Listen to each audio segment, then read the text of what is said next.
Aloha YouTube. This is your boy Crypto Roots, and I'm back at it again with more crypto game. So first I want to say, start off, if you want to understand more about this cryptocurrency and smart contracts and decentralization and DeFi, hit me up for the crypto mentorships. Check out my courses. If you would like a Monero crypto miner setup for your Windows 10 laptop, I got you. Hit me up for the Monero miner. If you need an Ethereum domain name for your Ethereum wallet or MetaMask wallet, hit me up, I got you. If you need a multi-signature wallet for you, your loved ones, or your family to start a crypto business account, hit me up, I got you. All right, folks, crypto family. I want to talk about making motherfucking money in motherfucking decentralized finance, homie. I want to talk about that shit because it's booming. And I recently have shifted my investment strategy and focus now that I understand more about this technology. Been doing hella research. And now I feel much more confident about my investments and the way I'm going to be investing from here on out. And one of the ways and strategies I make the passive income is by being a liquidity provider. What is a liquidity provider? Okay? Is a person who provides liquidity, who provides cash, who provides money for other people. So I'm not going to go super into detail because eventually I will, but it's based on Ethereum, decentralized finance, and decentralized exchanges. All right, this is where the gold rush is coming in. And for automated market makers, this is the way they have liquidity on their trading exchanges so that anybody at any time can make a buy or make a sell and not have to wait for the order to be filled like another order, like a regular order book of how traditional markets are. Automated market makers ensure that there's always money on deck, whether you want to buy this or sell that, right? And how do you do that? How do you have money available, right? You incentivize people to give out or lend out or, put their money into a pool. How do you incentivize people to do that? Well, you charge a fee for every single buy and you charge a fee for every single sell, and that fee gets split up amongst the people who provided liquidity. And based on how much liquidity provided, that's how much shares of the pool you own, that's how much of every fee you're gonna get. So if you own more of the pool, you're gonna get more of the fee. For Uniswap, which I wanna focus on today particularly, there's a 0.00003% Ethereum fee, and that gets split up. So yes, it's tiny fractions of money, but it's passive income. Not only do you own the assets that you have, the two different ones you provide, because you got to provide a one-to-one ratio. I'm not going to go super into detail, but yes, you have the potential for the market of both of them to go up, and you're collecting fees every single buy and every single sell. And I think that's a great way to generate passive income. And if you don't have enough money to invest more into a coin, why not just get $10 and then maybe collect 25 cents, 5 cents, 10 cents, and build more of that up. So if you don't have enough Wi-Fi, then you could just buy $10 with Wi-Fi and just sit on it for a long time and collect fees and get more Wi-Fi. Yes, it's going to go up and go down, but as long as you're collecting more, then that's the whole goal. It's not about the USD evaluation. It's about how much of the Ethereum, how much of the Wi-Fi token do you own. The more you own, the larger your share in the pool, the more you collect fees. So it's a great feedback loop, and it gets even crazier when it comes to staking. So we got to talk about yield farming, and this is one of the first this is one of kind of the first few steps. First, you got to do your due diligence. Then you got to choose a coin. And the way I do, once I choose a coin that I actually want to invest in, instead of just sitting on it and wait for the coin to go up in value, what I do is I start looking at the liquidity pools.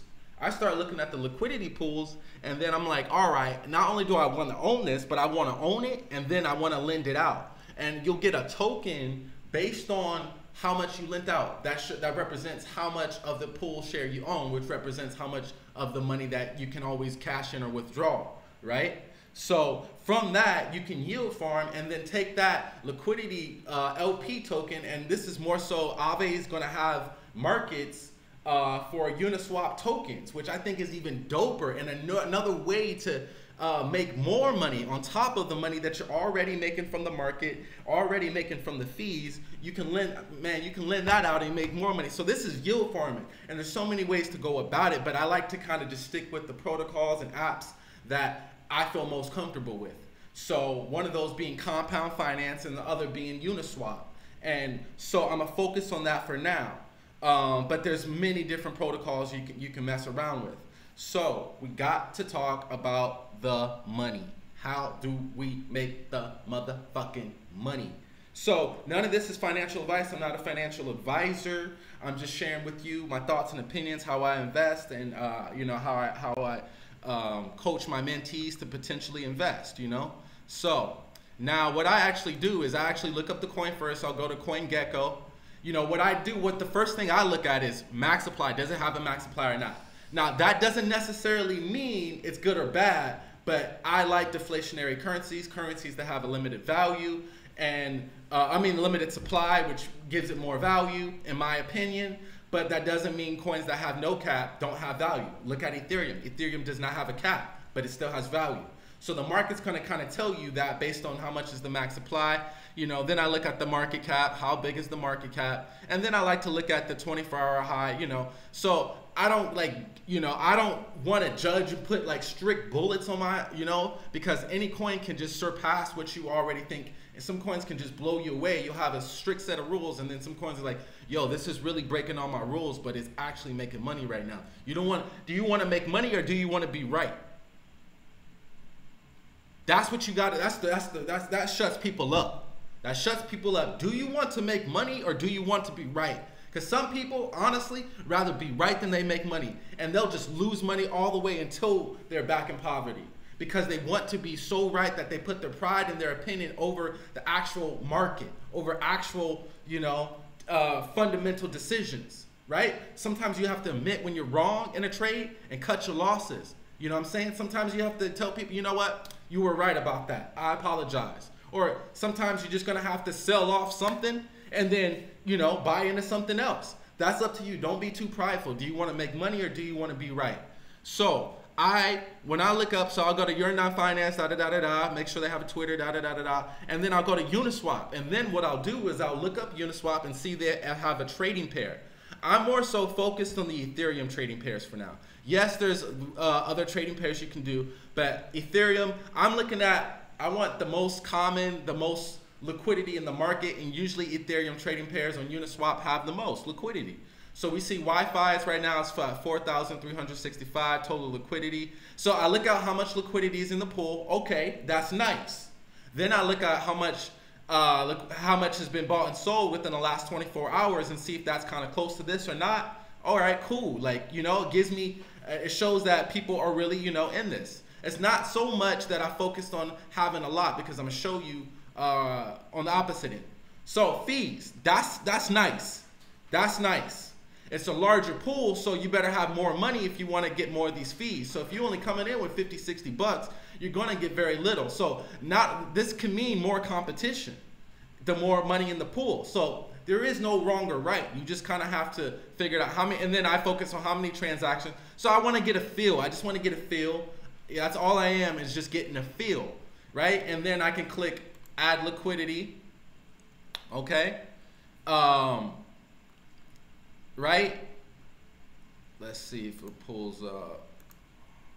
I don't have that much Ethereum, I'm spending too much. So it shows you your position in the pool, and you'll see your balances go up, go down, go up and go down, but you're constantly making money, all right? Don't trip. You're constantly making money from the trading fees, and if the market goes up, you'll make more money. All right, nothing's guaranteed. There is impermanent loss you need to look out for. There are gas fees you got to pay attention to. There are risks when it comes to investing in decentralized finance and these liquidity pools. But for the most part, I feel it's a relatively safe investment. I can get in early. So now, where you'll make the most money, where you'll make the most opportunity, is in small liquidity pools. Now I'm fucking with DTH. I'm working on a video about them soon. But I'm really fucking with them. You know, I'm talking to the developers and trying to figure out some questions I have about their product. But for the most part, I'm really excited about what they have, okay? So I'll be expecting a video from that. See, the liquidity went up. I like that. You see how much it's a much smaller pool, right? If it's a much smaller pool, I'm not necessarily worried about the values per hour or even the fees that much. I want to get as much percentage of this pool. So if I'm only getting less than 1% or 0.01% of Wi-Fi, and I can get 0.5% of this pool, well, if this token goes up, not only does the value of the token go up and the value of what I have, but the liquidity goes up and the fees goes up. And then I am able to capture much more of this liquidity pool market than I would investing in a liquidity pool that has that is much larger. But the thing is you won't be making a lot of money if there's not a lot of liquidity. So there are pros and cons to being a liquidity provider. But my strategy is long-term investing in mostly hard cap DeFi projects, right? And Ethereum. I feel Ethereum will only get more valuable, and some of these hard cap projects, DTH is not hard cap though, just to let you know. But I generally invest in hard caps, but there are some non-hard caps that I, still get a hold of because I feel they can be valuable, or that have a use case for me. So those are the two examples of liquidity pools, the biggest one. So the biggest one on Uniswap is ETH to Ample, right? Come on. So there's $31 million in this ETH Ample pool, and this did over $60 million within the last 24. So this is a big pool, but unless you're coming in with big money, you're only gonna get a very tiny percentage of these fees, but there's still a lot of fees. So it is alluring. It is alluring, to be honest. So I kind of wanted to go over that with you. Being a liquidity pool provider, instead, it's different from compound finance, okay? That's when you're borrowing and lending. This is when you're putting money so other people can buy and sell off your money, and you're making a fee from all that. And at any time, you can go and cash back in, right? And get your two currencies back, right? Hopefully at a higher evaluation. So that's the strategy, and I feel this is safe, long-term, passive income, decentralized strategy of making income. So holla at your boy for the Crypto Roots mentorship. I got your back. There's a whole lot of cryptos. There's a whole lot of opportunities. There's a whole lot of strategies. And I haven't even got into staking, because you can stake this ETH and Ample liquidity pool token and then get even more Ample. And then there's the rebase. And if Ample's over $1. So there is so much information. There's so much homework to do. Don't sleep in this game. There's so much going on. There's so much opportunity, and it doesn't hurt to throw a little bit at it and see if it works in your interest. All right, much love and aloha.